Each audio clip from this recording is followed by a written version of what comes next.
Welcome back to the Calm Chai, your sanctuary for harmonizing the energy within and around you. If you have ever walked into your home and felt an immediate, inexplicable drop in your mood, or if you feel like opportunities in your life are slipping through your fingers despite your best efforts, the answer might be standing right in front of you. Today, we are not just talking about decoration, we are talking about the mouth of chai. In the ancient philosophy of Feng Shui, your front door is the primary portal through which the universe delivers energy, wealth, and vitality to your life. It is the interface between the public world and your private sanctuary. If this mouth is blocked, silent, or malnourished, the body of your home, and by extension, your life, will starve. But if we optimize it, we can lower your stress hormones, invite abundance, and create a profound sense of flow. So, take a deep breath, center yourself, and let's unlock the potential of your entryway. To truly understand how to fix our entrances, we must first understand the concept of the Ming Tang, or the bright hall.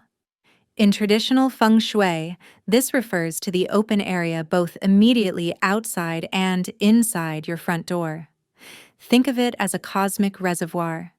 Energy, or qi, rides on the wind and settles in this space. If the Ming Tang is cramped, dark, or cluttered, the energy arrives, but has nowhere to pool, nowhere to gather strength before circulating through the rest of your home. This isn't just metaphysics, it is environmental psychology. Research has shown that entering a cluttered, chaotic space triggers an immediate spike in cortisol, the stress hormone, putting your nervous system into a fight or flight mode the moment you cross the threshold. Alternatively, a curated, open transition space allows your brain to downshift, signaling safety and allowing you to shed the armor of the outside world. With this foundation in mind, let's analyze the 5 critical errors that disrupt this flow and, more importantly, how to fix them with intention. The first and most pervasive error is physical and energetic blockage. This goes beyond the obvious pile of shoes. We must look at the mechanics of the door itself. Does your door open a full 90 degrees? If there are coats, umbrellas, or boxes hidden behind the door preventing it from opening completely, you are symbolically and energetically restricting the amount of opportunity you are willing to accept into your life. You are telling the universe, I only want a little bit. The remedy starts with a ruthless decluttering. We want to implement the concept of a landing strip, a dedicated console or tray for keys and mail so that the chaos of the outside world is contained, not scattered. Vertical storage is your best friend here, lifting items off the floor to allow the qi to meander freely near the ground. Remember, if you have to physically dodge a bicycle or a scooter to get into your house, the energy has to dodge it too.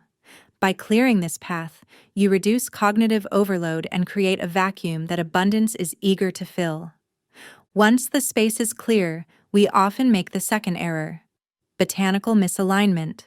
Plants are powerful wood element activators that signify growth and vitality, but not all greenery is created equal for the entrance. A common mistake is placing cacti or plants with sharp, spiky leaves near the door. In Feng Shui, these sharp points create poison arrows or aggressive shachi, which can subconsciously make guests and opportunities feel unwelcome or defensive. Furthermore, a dying or withered plant at the door is a symbol of decaying energy. Instead, we want to curate plants with round, succulent leaves that mimic the shape of coins. The jade plant, Crassula ovata, is the gold standard here. Placing it in the foyer activates the wealth energy immediately upon entry. Another powerhouse is the rubber plant, Ficus elastica, known for its abundance and air-purifying qualities, or the money tree, Pachira aquatica, with its braided trunk locking in fortune. If you want to introduce the fire element for recognition and fame, The anthurium with its heart-shaped red blooms is an exceptional choice for a south-facing entrance. Ideally, place these plants in pairs to create a gateway effect, balancing the energy as it enters. Moving deeper into the hallway, we encounter the third error: spatial stagnation and discordant decor. This often manifests in the misuse of mirrors. Mirrors are the aspirin of Feng Shui. They can cure many ills, but they can also cause them. A mirror placed directly opposite the front door is traditionally considered a major mistake. It acts as a reflective shield, bouncing the fresh, nourishing qi that just entered right back out the door before it can circulate. If you have a mirror here that cannot be moved, consider covering it or placing a large plant in front of it to diffuse the reflection. However, a mirror on a side wall is brilliant. It visually expands the Ming Tang, doubling the light and the feeling of spaciousness. Speaking of light, this brings us to the fourth critical error: insufficient luminosity. A dark entrance represents yin energy, stillness, secrecy, and stagnation. You want your entrance to be yang, active, bright, and inviting. If you can't see your door clearly from the street, neither can the energy ensure your external lights are functioning and bright. Internally, if you lack natural light, consider using a salt lamp. Himalayan salt lamps or selenite lamps are fantastic here because they do double duty. They provide a warm, fire element glow that mimics sunlight, and they release negative ions to cleanse the air of pollutants and heavy energy. This creates an atmosphere that feels physically lighter, lifting the mood of anyone who enters. The fifth error is perhaps the most subtle: the misuse of activators.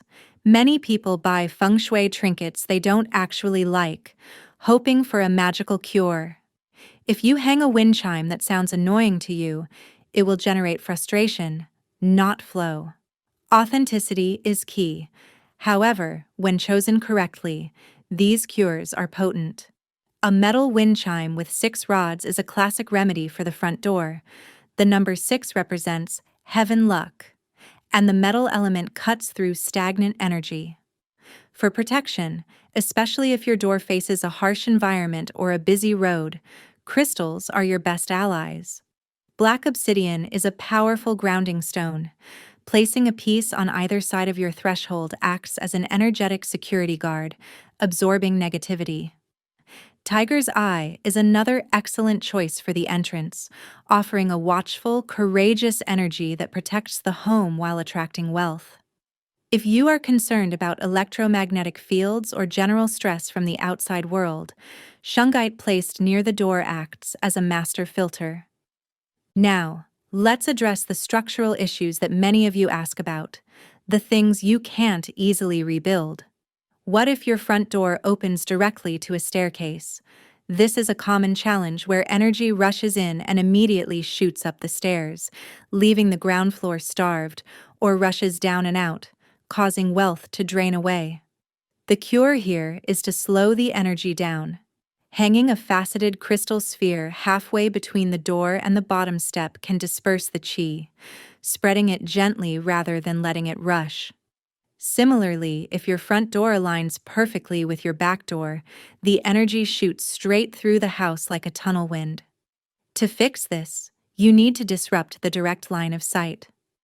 A round rug, a pedestal with a lush plant, or a crystal ball suspended in the path can force the energy to meander and nourish your home. We must also look at the macro environment, the landscape outside your door. In Feng Shui, we look for the balance of the celestial animals. When you stand inside looking out, your left side is the green dragon, yang, career, growth, and your right is the white tiger, yin, protection. Ideally, the dragon side should be slightly higher or more dominant than the tiger side. You can simulate this by placing a taller plant or a lamp on the left side of your porch, and a lower, more grounding element like a stone bench or smaller planters on the right. This balance stabilizes the energy before it even touches your doorknob. Furthermore, The direction your door faces dictates the colors that will best harmonize with it. If your door faces north, the water element rules, so black or dark blue mats are auspicious. South is fire, welcoming reds and purples. East and southeast are wood, thriving with greens. West and northwest are metal, requiring whites, grays, or metallics. The southwest and northeast are earth sectors, where ochres, browns, and yellows stabilize the home. Even your house number plays a role. In Feng Shui numerology, we look at the single-digit sum of your address. An 8 is the number of infinite abundance, while a 9 represents completion and fulfillment. If your house number adds up to a challenging number, like 4, often associated with difficulty, you can subtly write a tiny number inside your mailbox to shift the total vibration. Finally, let's talk about rituals. These are the active ways we maintain the mouth of chai. One of the most popular and aromatic rituals is the cinnamon blowing ceremony. On the first of the month, stand outside your open door, facing in. Place a pinch of cinnamon powder in your palm. Cinnamon is a high vibration spice associated with prosperity. Set a clear intention for abundance and blow the cinnamon across the threshold into your home. Leave it for 24 hours before sweeping it up, allowing that prosperity energy to settle. For protection and cleansing, we use salt.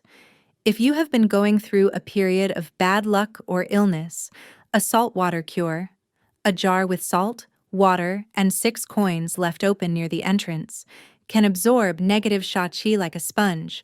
Just remember to discard and replace it when the salt crystallizes. And for a hidden boost of wealth, try the 9-coin cure. Place 9 coins, ideally in a red envelope or tied with red ribbon, under your doormat. This symbolizes walking over wealth every time you enter, dragging that prosperity into your sanctuary with every step. You can also use the power of scent. Aromatherapy at the entrance sets the mood instantly. Citrus scents like orange or bergamot are cleansers. They wipe the slate clean and uplift the spirit. Pine or eucalyptus offers protection, and vanilla creates a sense of cozy, welcoming well-being. By addressing these layers, from the physical decluttering to the botanical choices, from the structural cures to the energetic rituals, you are doing more than just decorating. You are taking command of the flow of your life. You are turning your home into a battery that recharges you, rather than a drain that depletes you. Remember, Feng Shui is not about rigid superstition. It is about intention. It is about looking at your environment with fresh eyes and asking, does this space support the life I want to live? Start with one change. Maybe it's clearing the shoes. Maybe it's buying that jade plant. Or maybe it's just washing your front door with a little orange oil to wake it up. Small shifts move mountains of energy. If you are ready to invite new opportunities into your life, I want you to claim it right now. Go down to the comments below and write, I am opening the door to abundance. Let that be your first act of intention today. And if you found value in this deep dive, please like this video and subscribe to The Calm Chai. We are building a community of people dedicated to living with flow, purpose, and peace. Turn on that notification bell so you never miss a guide on harmonizing your world. Until next time, keep your energy flowing and your heart open.